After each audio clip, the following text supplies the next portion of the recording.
बिस्मिल्लाहिर्रहमानिर्रहीम। Dear students, अस्सलाम वालेकुम। मैं उम्मीद करता हूं कि आप खैरियत से होंगे। आज हम 9th class chapter number 4 turning effect of force के न्यूमेरिकल्स को सॉल्व करेंगे, जो कि स्मार्ट सिलेबस के लिहाज से है, जिसमें हमारे पास न्यूमेरिकल नंबर 1, 3, 4, 7 और 8 है। इनको आज सॉल्व करेंगे। हमारे पास फर्स्ट न्यूमेरिकल है, A force of 200 Newton is acting on a cart at the angle of 30 degree. एक हमारे पास फोर्स गिवन है जो कि उस कार्ट पे लग रही है और उसका एंगल गिवन है जो कि 30 डिग्री है। तो इसमें दो चीजें हमारे पास गिवन है। एक हमारे पास फोर्स है 200 न्यूटन और उसका एंगल जो है वो कितना है, 30 degree.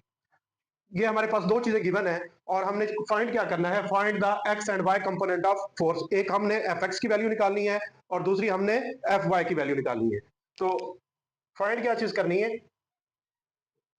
F X and F Y, ये दो चीजें हमने फाइंड करनी है। इसको सॉल्व करने के लिए जो हमारे पास फार्मूला होता है, F X is equal to F cos theta, और एफ वाई को फाइंड करने के लिए जो हमारे पास फार्मूला होता है, F Y is equal to F sine theta.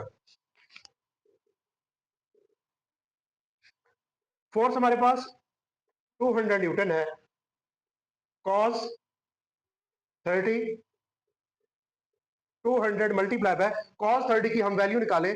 Cos 30 की वैल्यू हमारे पास 0.866 होती है। इसको मल्टीप्लाई करें तो हमारे पास आंसर आएगा 173 न्यूटन। इसी तरह से अगर हम वाई कंपोनेंट को सॉल्व करें तो हमारे पास फोर्स की वैल्यू 200 साइन 30, 200 को मल्टीप्लाई कर दें, साइन 30 की वैल्यू होती है 0.5। 0.5 को 200 से मल्टीप्लाई करेंगे तो हमारे पास क्या आएगी, एफ वाई की वैल्यू जो है वो 100 न्यूटन वैल्यू होगी। हमारे पास तीसरा क्वेश्चन है, two weights are hanging from the metre rule. Metre rule के जरिए दो वेट W1 और W2 जो है वो हैंग किए गए हैं। W1 का जो सेंटर ऑफ ग्रेविटी से डिस्टेंस है वो 40 सेंटीमीटर है और W2 का जो हमारे पास डिस्टेंस है सेंटर ऑफ ग्रेविटी से वो कितना है, 30 सेंटीमीटर। तो इसमें हमारे पास गिवन क्या है, हमारे पास W2 की वैल्यू गिवन है वो 4 न्यूटन। हमारे पास L1, हमारे पास मूवमेंट आर्म जो है वो 40 सेंटीमीटर है। 40 जो है सेंटीमीटर, सेंटीमीटर हमारे पास ऐसे यूनिट नहीं है। सबसे पहले इसको हम ऐसे यूनिट में कन्वर्ट करेंगे।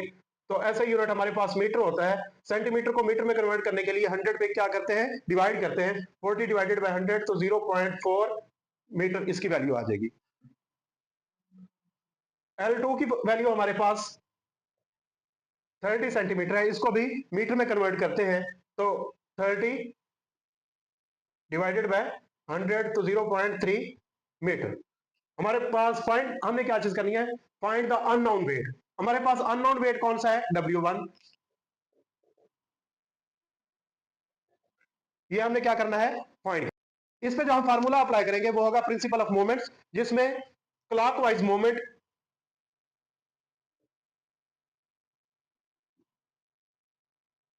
इक्वल होगा एंटी क्लॉकवाइज मोमेंट।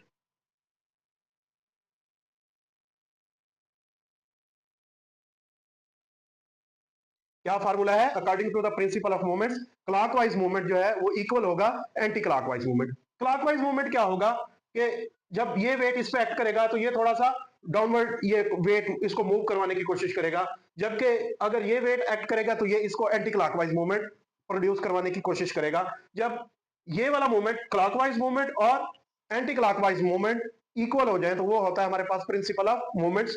तो वो वाला फार्मूला इस्तेमाल करते हुए उसका फार्मूला बनेगा, क्लॉकवाइज मूवमेंट इक्वल होगा W1 multiply by L1 is equal to W2 multiply by L2। W1 हमने फाइंड करना है, L1 की वैल्यू 0.4, W2 की वैल्यू 4 मल्टीप्लाई बाय L2 की वैल्यू हमारे पास 0.3।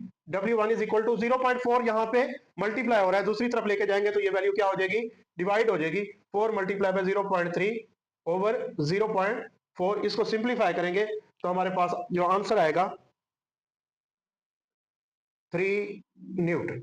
न्यूमेरिकल नंबर 4 है, a seesaw is balanced with the two children sitting near either end. Child A weighs 30 kilogram. हमारे पास child A का जो वेट है, इसमें mass of child A वो है 30 kilogram and sit 2 metre away from the pivot, pivot कहते हैं centre point या सेंटर ऑफ ग्रेविटी पॉइंट, तो उसको L1 से रिप्रेजेंट कर दे, वो कितना है 2 metre away from the pivot, while the child B, उसका मैथ जो चाइल्ड बी का है वो है हमारे पास 40 kilogram, and sit 1.5 metre from the pivot, means के सेंटर पॉइंट से उसका डिस्टेंस जो है वो 1.5 मीटर है। Calculate the total movement, total movement on the each side वो हमने फाइंड करना है। सबसे पहले मूवमेंट फाइंड करने के लिए हमारे पास एक्चुअल में मूवमेंट होता है टॉर्क, टॉर्क का फार्मूला होता है force multiply by moment R. हमारे पास मैथ गिवन है, फोर्स गिवन नहीं है। इस पे लगने वाली, लेट्स सपोज ये इसकी फिगर ड्रा कर लेते हैं, ये math of child A, math of child B है, तो इस पे लगने वाली जो फोर्स होगी वो इक्वल होगी वेट की। तो सबसे पहले हम वेट ऑफ चाइल्ड ए और वेट ऑफ चाइल्ड बी वो कैलकुलेट करेंगे। तो उसके लिए weight of child A equal होगा mass of child A multiply by gravitational acceleration, तो वो हमारे पास 30 मल्टीप्लाई बाय 10 300 न्यूटन, और weight of child B, mass of child B multiply by gravity 40 multiply by 10, तो हमारे पास क्या आएगा 400 न्यूटन आ जाएगा। इस पे नेक्स्ट जो हमने फार्मूला अप्लाई करना है वो है टॉर्क का। Torque of child A equal होगा weight of child A multiply by moment R. Weight हमारे पास है चाइल्ड ए का 300 मल्टीप्लाई बाय उसकी जो मोमेंट आर्म है L1 वो कितना है 2, मल्टीप्लाई करेंगे तो 600 न्यूटन मीटर उसका टॉर्क होगा चाइल्ड ए का। इसी तरह से हमने टॉर्क बी फाइंड करना है फॉर द चाइल्ड बी, उसमें weight of B multiply by L2, weight उसका है हमारे पास 400 न्यूटन, और उसका जो मोमेंट आर्म है वो है 1.5, 400 को 1.5 से मल्टीप्लाई करते हैं तो हमारे पास आंसर आता है 600 न्यूटन मीटर। मींस के जो चाइल्ड ए का मोमेंट है वो इक्वल होगा चाइल्ड बी के, और दोनों की वैल्यू कितनी है 600 न्यूटन। नेक्स्ट हमारे पास क्वेश्चन नंबर 7 है जो कि काफी कंसेप्चुअल है और टोटल इस डायग्राम पे बेस्ड करता है। इसमें बताया गया है कि ए 5 Newton ball hanging from the rope, एक हमारे पास रोप है उससे एक बॉल को हैंग किया गया है जिसका वेट जो है वो 5 न्यूटन है। उसमें फाइंड करना है मैग्नीट्यूड ऑफ फोर्स, इस पर लगने वाली फोर्स को फाइंड करना है, और उस रस्सी के अंदर, उस रोप के अंदर जो टेंशन है उसकी वैल्यू को कैलकुलेट करना है। तो सबसे पहले ये कोई हॉरिजॉन्टल या वर्टिकल एक्सिस में इस रोप की डायरेक्शन नहीं है, तो पहले इसके हॉरिजॉन्टल और वर्टिकल कंपोनेंट्स में इसको रिजॉल्व करेंगे। एक इसका कंपोनेंट जो कि वर्टिकल होगा उसको क्या कहेंगे टी वाई, और एक उसका कंपोनेंट किसके अलोंग होगा हॉरिजॉन्टल एक्सिस के, जिसको कहेंगे टी एक्स। तो टी वाई जो है ये अपवर्ड है और टी एक्स जो है वो राइट साइड पे है। तो अब इसको कंपेयर करते हैं। हमारे पास इसमें फर्स्ट ऑफ ऑल गिवन है वेट 5 न्यूटन और उसका जो एंगल है वो है 60 डिग्री। फर्स्ट हमारे पास फार्मूला जो है, जो वेट है वो बैलेंस कर रहा है टी वाई वाले कंपोनेंट को।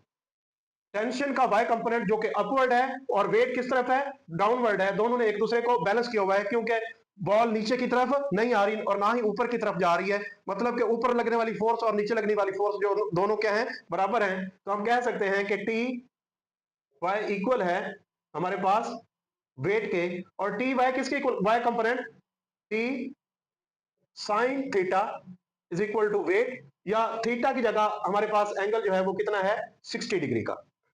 इसके बाद हमारे पास टी एक्स किसके इक्वल है, टेंशन अलोंग एक्स एक्सिस ये बैलेंस कर रही है इस फोर्स को। तो टी एक्स किसके इक्वल होगी फोर्स के, टी एक्स किसके इक्वल लिख सकते हैं, इसका फार्मूला टी कॉस, और थीटा की जगह हम क्या लिख सकते हैं 60 डिग्री, ये हमारे पास किसके इक्वल होगी फोर्स के। हमारे पास वेट गिवन है, वेट वाले फार्मूले में वेट की वैल्यू पुट करते हैं। टी साइन 60 की वैल्यू हमारे पास 0.866 इज इक्वल टू वेट हमारे पास कितना है 5 है, तो यहां से हम टेंशन निकाल सकते हैं 5 डिवाइडेड बाय 0.866, तो इसका आंसर आएगा 5.8 न्यूटन। तो हमारे पास जो ये जो टेंशन है ये कितनी होगी 5.8 न्यूटन। उसके बाद हमने क्या चीज फाइंड करनी है, फोर्स, उस पे लगने वाली फोर्स का formula F is equal to T cos 60। Tension हमारे पास अभी हमने फाइंड किया है 5.8 cos 60 की वैल्यू होती है 0.5। इसको मल्टीप्लाई करेंगे तो हमारे पास जो फोर्स उस पर लगने वाली है वो कितनी होगी, 2.9 न्यूटन। इस क्वेश्चन में सबसे इंपॉर्टेंट बात यह है कि इस टेंशन को सबसे पहले इसके एक्स कंपोनेंट में और वाई कंपोनेंट में रिजॉल्व करना है। एक्स कंपोनेंट एक्स एक्सिस के अलॉन्ग और वाई कंपोनेंट वाई एक्सिस के अलॉन्ग। जो वाई कंपोनेंट है वो बैलेंस कर रहा है वेट को, और जो एक्स कंपोनेंट है वो बैलेंस कर रहा है फोर्स को। तो वाई एक्सिस वेट के इक्वल रख लें और एक्स एक्सिस फोर्स के इक्वल रख लें। टी वाई जो है वो टी साइन थीटा के इक्वल होता है और टी एक्स जो है वो टी कॉस थीटा के इक्वल होता है। इस तरह से इनको बैलेंस करके हम इसकी वैल्यूज निकाल सकते हैं। हमारे पास लास्ट न्यूमेरिकल है, न्यूमेरिकल नंबर 8। इसमें एक कार्डबोर्ड को लटकाया गया है एक दो स्ट्रिंग के साथ, जिसकी एक स्ट्रिंग की टेंशन T1 है और दूसरी स्ट्रिंग की टेंशन जो है वो T2 है, और उस कार्डबोर्ड का जो वजन है वो कितना है, 200 न्यूटन उसका वेट जो है। तो हमारे पास जो गिवन है वो वेट है वो कितना है, 200 न्यूटन, और इस पे लगने वाली टेंशन दोनों क्या होगी, अपवर्ड, और वेट किस तरफ है, डाउनवर्ड है। तो वेट बैलेंस कर लेगा टेंशन 1 प्लस टेंशन 2 को। और ये क्वेश्चन में गिवन है कि ये इसका सेंटर पॉइंट से T1 और T2 का जो डिस्टेंस है वो 2 मीटर है, मींस के सेम डिस्टेंस पे प्लेस किया गया है। तो इसमें क्या होगी, जो टेंशन 1 होगी वो इक्वल होगी टेंशन 2 के, और हम सपोज कर लेते हैं कि ये दोनों टेंशन किसके इक्वल है, T के हैं। तो T1 और T2 की जगह हम क्या पुट कर सकते हैं, T। तो इक्वेशन नंबर 1 में T1 और T2 की जगह हम क्या पुट कर सकते हैं, T। तो हमारे पास T प्लस T 2T, और वेट की वैल्यू हमारे पास गिवन है वो है 200। अगर यहां से हम टेंशन निकालें तो 2 यहां मल्टीप्लाई हो रहा है, दूसरी तरफ इस वैल्यू को लेके जाएंगे तो ये वैल्यू डिवाइड हो जाएगी। तो tension is equal to 100 newton, means के T1 इक्वल है T2 के, और दोनों वैल्यूज किसके इक्वल होगी, 100 न्यूटन के। यहां पे भी 100 न्यूटन टेंशन होगी और यहां पे भी कितनी होगी, 100 न्यूटन टेंशन। तो आज की इस वीडियो में हमने चैप्टर नंबर 4 के शॉर्ट सिलेबस, आज की इस वीडियो में हमने chapter number 4 turning effect of force के न्यूमेरिकल्स जो कि स्मार्ट सिलेबस के हवाले से हैं उनको डिस्कस किया है। इंशाल्लाह नेक्स्ट वीडियो में हम चैप्टर नंबर 5 के न्यूमेरिकल्स को डिस्कस करेंगे। तब तक के लिए अल्लाह हाफिज।